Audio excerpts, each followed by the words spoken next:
Asante sana wewe ambao unasikiliza redio yako, na siku ya leo tukiwa tunaendelea na simulizi ya siri ya nyumba ya mafanikio sehemu ya 7. Popote pale ulipo ukiwa unasikiliza redio yako, lakini wewe ambao unafuatilia pia kupitia YouTube, unaweza ukaingia YouTube kaandika siri ya nyumba ya mafanikio au kaandika simulizi ya siri ya nyumba ya mafanikio. Utaweza kupata sehemu ya kwanza, ya pili, ya tatu, ya 4, ya 5 na ya 6, na utaweza pia kuipata na hii sehemu ya 7 ambayo siku ya leo ninakusogezea. Msimuliaji wako ni mimi Fidia Tinga. Karibu sana popote pale ulipo, lakini wewe ambao unasikiliza pia kupitia redio yako, unayo nafasi ya kuweza kuandika message ya kwako kwa kile ambacho utaendelea kusikia hapa ndani kupitia nambari 0744 0744 13 95 43 0744 13 95 43. Kama ambavyo unakumbuka, tuliishia pale ambapo Rehema alienda kuomba ushauri kwa mchungaji wake alikuwa anaitwa mchungaji Elia, baada ya kurudi mume wake kurudi kumuomba msamaha ili waweze kurudiana naye. Sasa ile siku mchungaji jibu alilolitoa, alimwambia Rehema, sina ushauri wowote wa kukupatia zaidi. Nenda nyumbani, pata utulivu, sikiliza Mungu atakuongoza nini ufanye.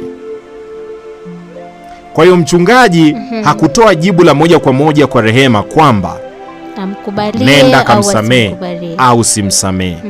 Ilimbidi Rehema afanye hivyo, arudi nyumbani, alafu asikie sauti ya Mungu inasema nini katika maombi wakati anaendelea kuomba. Na je, atapata mwongozo ya kwamba amsamee au asimsamee? Siku hiyo ikiwa ni majira ya usiku, Rehema amerudi kutoka kwa mchungaji majira ya jioni, imefika usiku. Ulikuwa ni usiku wa tofauti sana ndani ya nyumba yake.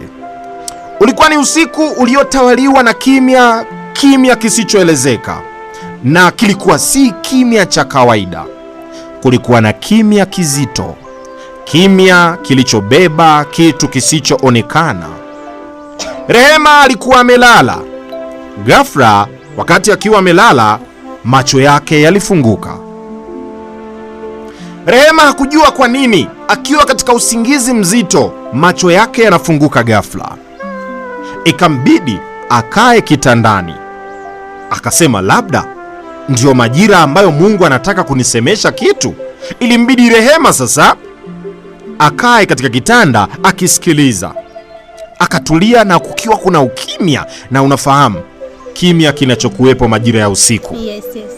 Ule ukimya uliokuwepo majira yale ya usiku ulimfanya Rehema aanze kusikia hatua za mtu akitembea ndani ya nyumba yake.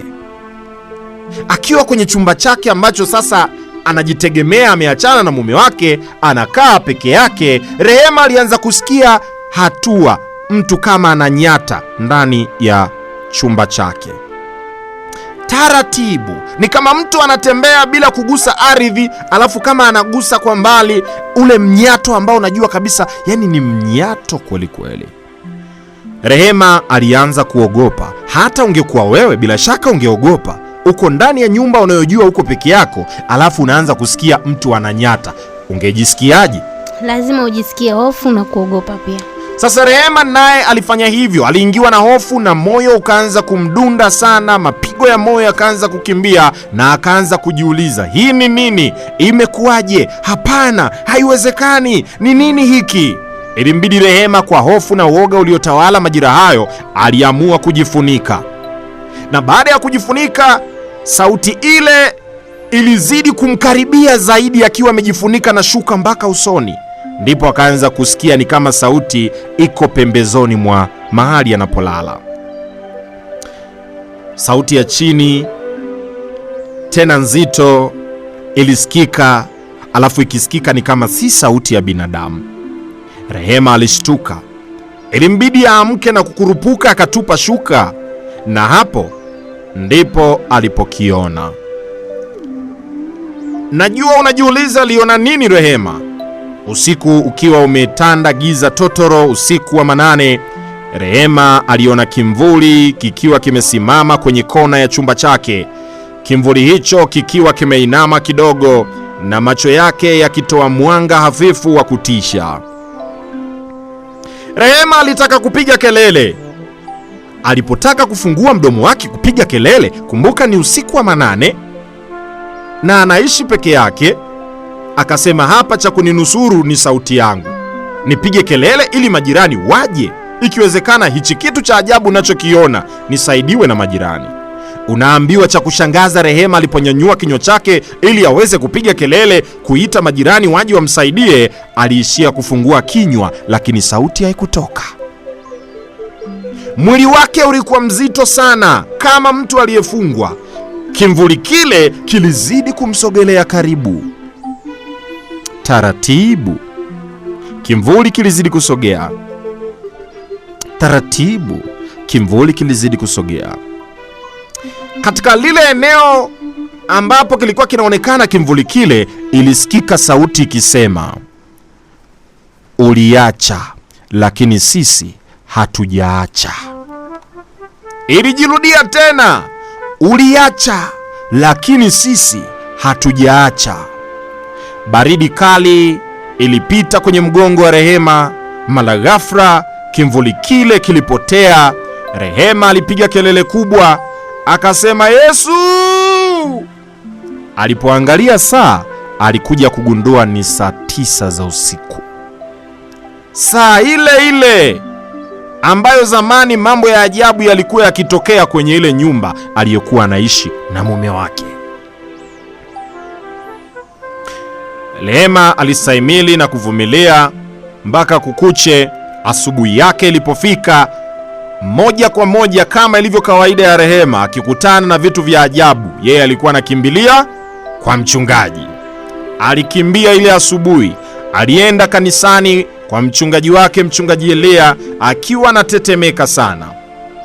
Kaenda pale na akamkuta mchungaji wake, na kabla hajazungumza chochote, jambo la kushangaza, kabla Rehema hajaanza kuzungumza chochote, mchungaji wake alisema tena kwa sauti nzito, akasema, Rehema mwanangu, wamekuja tena kwako usiku, si ndio? Rehema kashtuka, mchungaji amejuaje? Ikambidi abaki akiwa ametahamaki na hata kujibu akashindwa, kwa sababu ni kweli ameenda kwa mchungaji kwa sababu ya maluelue aliyokutana nayo usiku. Alafu kabla hajaongea, mchungaji anamwambia, Rehema mwanangu, walikuja tena kwako usiku, si ndio? Rehema hakujibu chochote, machozi yakaanza kumtoka. Mchungaji Pastor Elia ambaye alikuwa ni mchungaji wake akasikika akisema, mwanangu, hiyo ni vita ya mwisho. Wanajaribu kukutisha tu na kukurudisha nyuma. Rehema akajibu na akisikika sauti iliyojawa hofu akisema, mchungaji baba, nifanye nini? Mchungaji akasema, mwanangu, usiogope, lakini usicheze nao hao watu hata kidogo. Hii siyo hadithi tu mwanangu Rehema, hii ni vita halisi. Ukicheza nao watakumaliza. Wakati huo huo,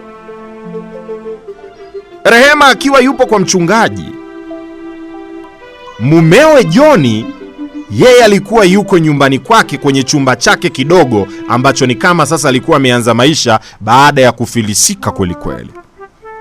Joni akiwa nyumbani kwake, siku hiyo sasa ilipofika usiku, Joni naye akiwa nyumbani kwake, majira ya usiku, ghafla kilisikika kitu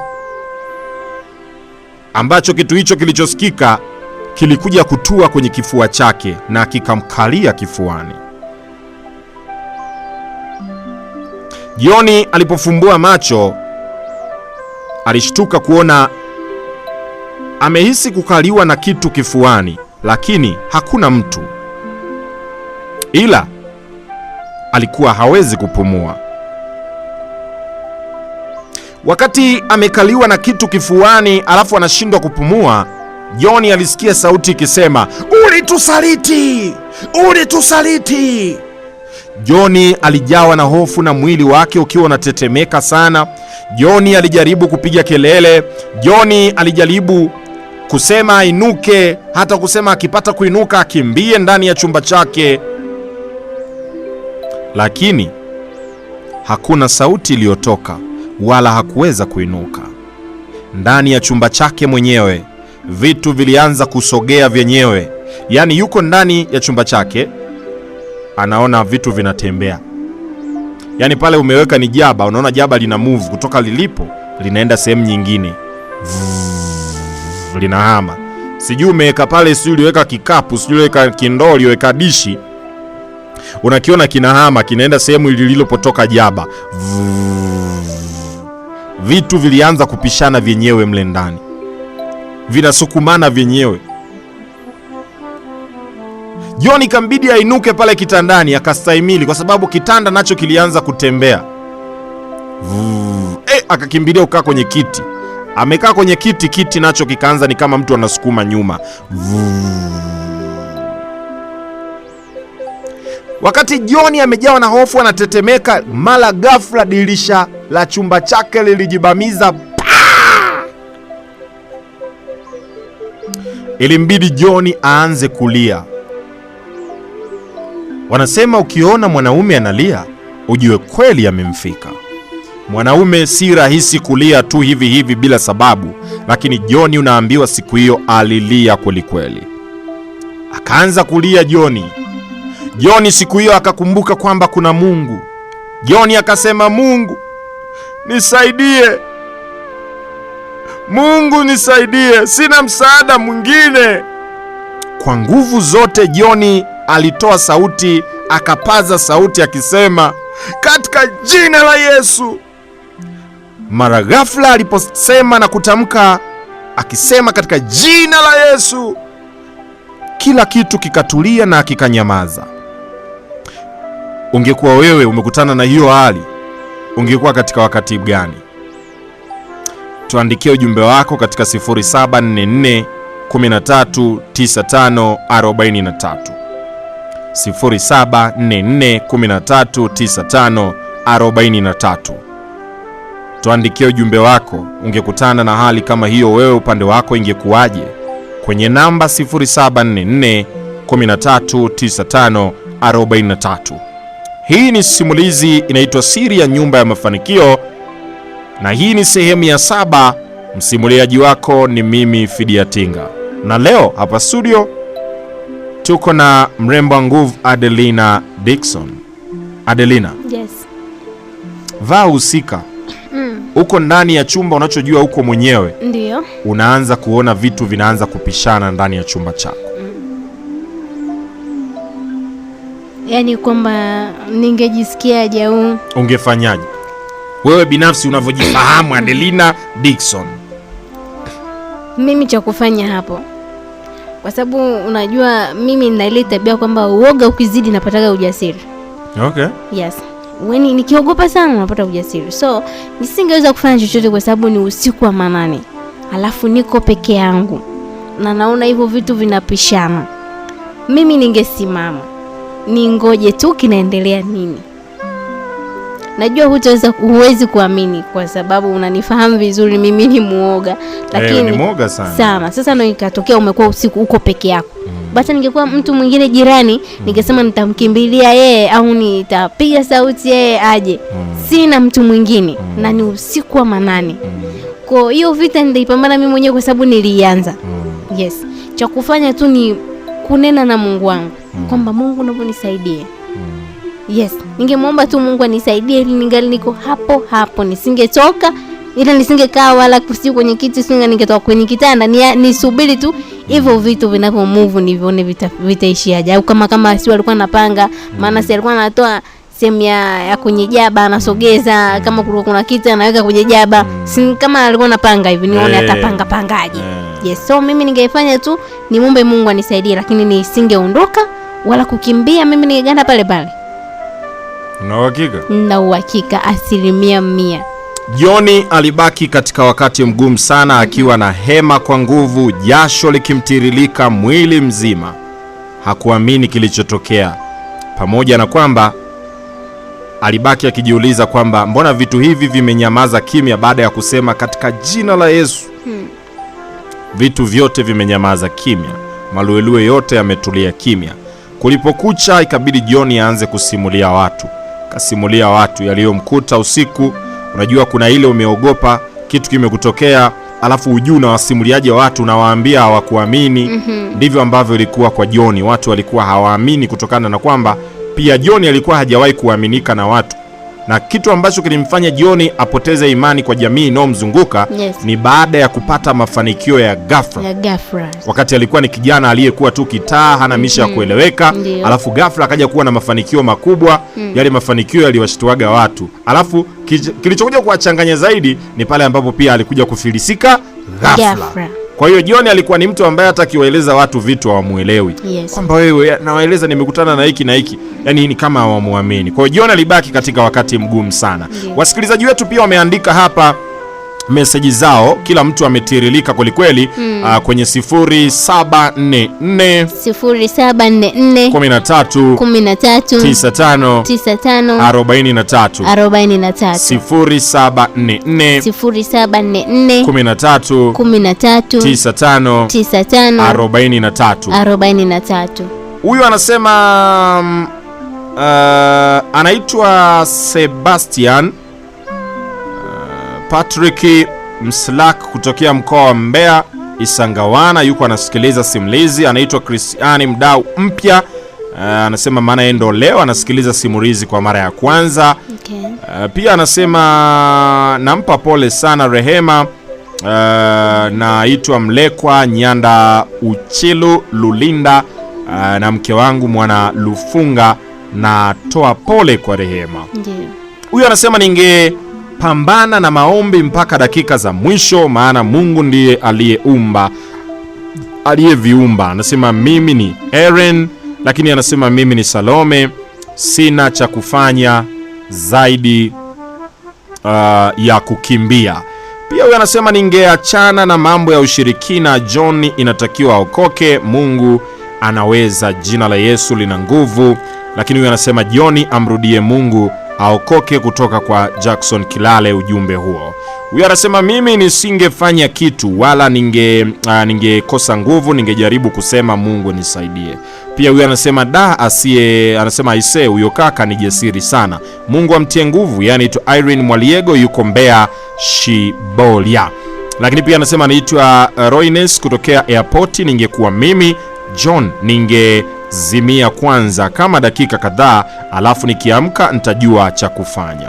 Lakini huyu anasema ningekuwa mimi ningeendelea kuomba wala nisingekimbia, by Dennis. Huyu anaitwa AJ kutokea Chunya, anasema mimi ningemuomba Mwenyezi Mungu. Lakini huyu anasema kwa kweli simulizi nimeipenda, ila hapo kwenye vyombo kutembea nimeogopa, pametisha kweli. Kumbe inatupasa tuwe na imani. Yolam Heri kutoka Umalila pale Shua. Lakini huyu anasema aise, ingekuwa ni mimi ningeanza maombi muda huo. Debora kutokea Mpemba. Huyu anaitwa Haruni Jafet Lianzi kutokea Chunya, anasema mimi hapo ningetulia nione inakuwaje, japo uoga utakuwepo na ningekimbilia kwa Mungu. Huyu anasema naanza kuomba hapo hapo hata kama simjui Mungu. Mama wawili pande za Mapelele, kiukweli omba yasikukute, akili inakukaa sawa. Huyu anasema yeye anaitwa Big Macheni, anatokea Mbeya Chunya Irindi, anasema kwa mimi ningemuomba Mungu japo naogopa.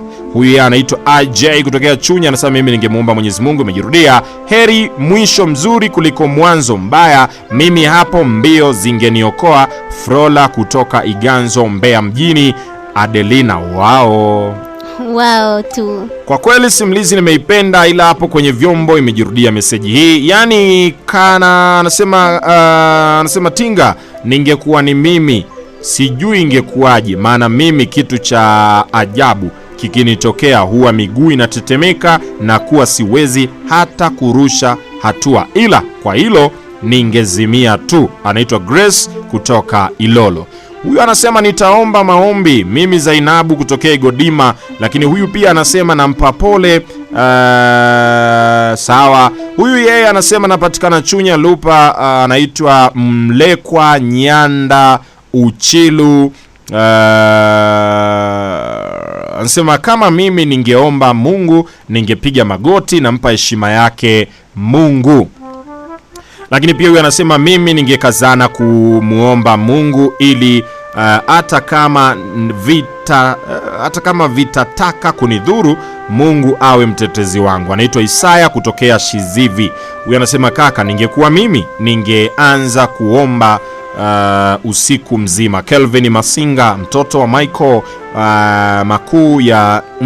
mtoto wa makao makuu ya nchi, yani anamaanisha Dodoma. Huyu anasema jamani, ningekuwa mimi ningekimbia. By AJM kutokea Mbeya. Nikiona hali hiyo nitamuita Mungu. Yeye anaitwa Wito. Najua nitaparalyze kwa muda, akili inavyoanza kujirudi ndakumbuka Mungu tu. Jina yeye anaitwa Matias Mwene kutokea Isiesie. Huyo Johnny alikuwa na mali za kishirikina, sio bure. Mpoki Mwalewis kutokea Uyole njia panda. Pia anasema najaribu kuvaa viatu vya rehema usiku ule, ila naona ni vikubwa kabisa, havintoshi jamani. Mungu amsaidie Rehema. By Violet Sanga kutokea Uyole Mwanyanje. Ningepiga maombi, ameandika tu hivyo. Pia anasema cha kumshauri Johnny awe kamanda wa Yesu, aache uoga. Grace kutokea Uyole. Pia anasema ningemuomba Mungu tu, hajasema ni nani. Na mpapole sana, mimi nyunyiza maji ya baraka chumbani na kuendelea kuomba Mungu. Lakini pia anasema ningeomba Mungu usiku kucha. Abigaili kutokea Mbeya Itua. Huyu anasema jamani, ningepigwa na butwa kwanza kisha ningemuomba Mungu. Anaitwa Latifa, anatokea Mbeya Uyole. Huyu anasema mimi naona anasema mimi Mahona Kija Malale kutokea Ubaruku. Kwa mimi ningetoka nje tu.